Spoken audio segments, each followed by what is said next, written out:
ए mummy कस्तो भोक लाग्यो चिया पकाएर लिएर आउनु न। राम्रो लाज हुँदैन आफू चाहिँ सुतेर अनि सासूलाई चाहिँ चिया पकाएर ल्याऊ भन्नु। लिएर आउनु न हौ मम्मी आमामा कस्तो गलेको छु क्या आज। सुतेर पनि गल्छ मान्छे जहिले पनि केही हरायो कि गलिरहेछु मर आँटेँ सकिन आँटेँ बिरामी छु त्यही मात्रै भनेको छ केही नटेर्ने चाहिँ बारी ल्याएको न हौ मम्मी अनि सुतेर त धेरै मान्छे गल्छ नि त काम गर्दा भन्दा बेसी सुतेर मान्छे गल्छ अनि भोलि तपाईँलाई हेरिहाल्छ नि अहिले चाहिँ लिएर आउनु पकाउन। ए सुतेर पो गल्दो रहेछ नि अचेलका बुहारी त सुखा पाउनुलाई बुहारी ल्याएको ऊ सुतेर बुहारीहरू गल्दो रहेछ नि आफै बुढीले नगरे कहाँ हुन्छ त।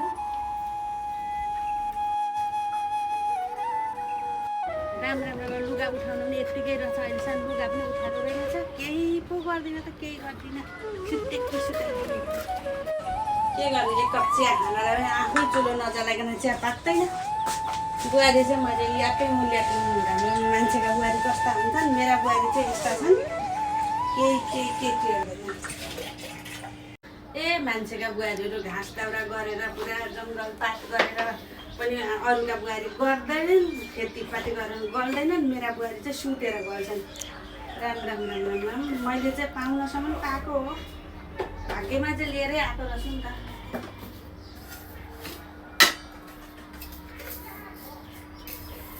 लुगा पनि मैले उठाउनु पर्ने होला महारानी त सुतिरहनु भएको छ उहाँ त अब सुतेर गर्नुहुन्छ काम लाग्यो भने त झन् के हुन्छ थाहा छैन। मैले यति काम लाग्यो भने त म हस्पिटल भर्ती गर्नुपर्छ उसलाई बरु आफै गर्छु। ए मम्मी चिया पाकेन? ए अनि महारानी चिया खाना आउनुभएको उठेर आउँदा गल्नु भएन सिँढीमा म बोक्न लिएर आउँथेँ नि मलाई बोलाएको भए म बोकेर ल्याउँथेँ माथि चिया खाना पनि ल्याउँथेँ। खाना के साह्रो भनेको मम्मी गले भन्न पनि पाइँदैन। के चाहिँ काम गरेको छ र गल्नु यी यसरी बोतल सबै घरभरि यसरी बोतल छरिएका छन् यहाँ भाँडा छरिएका छन् यसो मिलाउनु ओर्नु बाहिर उहाँ लुगाको बगेर उहाँ लुगा उठाएको छैन केही छैन केही टेर्नु छैन गले भनेको छ गले भनेको छ कस्तो चाहिँ ठग्न सकेको हौ राम म कति किचकिच गरेको यही भएर त म माथि आउँदिनँ त।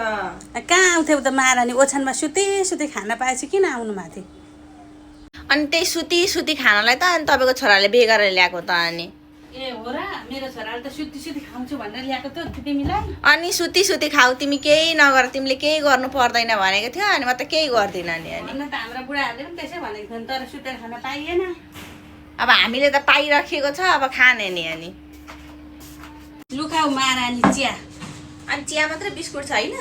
बिस्कुट त ल्याउनु किन तिम्रो बुढाले पैसा दिएको छैन?